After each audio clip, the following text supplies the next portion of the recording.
اپنے وطن سے محبت ایک ایسا فطری جذبہ ہے جو ہر انسان بلکہ ہر ذی روح میں پایا جاتا ہے۔ جس زمین پر انسان پیدا ہوتا ہے، زندگی گزارتا ہے، وہاں کے گلی کوچوں، در و دیوار بلکہ ایک ایک چیز سے اس کی یادیں وابستہ ہوتی ہیں۔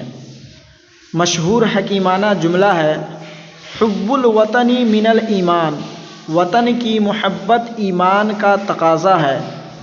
یہ بات ملحوظ رہے کہ الفاظ کسی صحیح روایت سے ثابت نہیں ہیں، یہ حدیث نہیں بلکہ حکیمانہ جملہ ہے۔ البتہ کئی دیگر احادیث سے وطن سے محبت ایک فطری اور شرعی تقاضا ہونا معلوم ہوتا ہے۔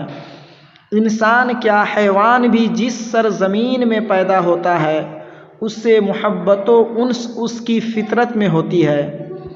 چرند پرند درند حتیٰ کہ چیونٹی جیسی چھوٹی بڑی کسی چیز کو لے لیجیے، ہر ایک کے دل میں اپنے مسکن اور اپنے وطن سے بے پناہ انس ہوتا ہے۔ ہر جاندار صبح سویرے اٹھ کر روزی پانی کی تلاش میں زمین میں گھوم پھر کر شام ڈھلتے ہی اپنے ٹھکانے پر واپس آ جاتا ہے۔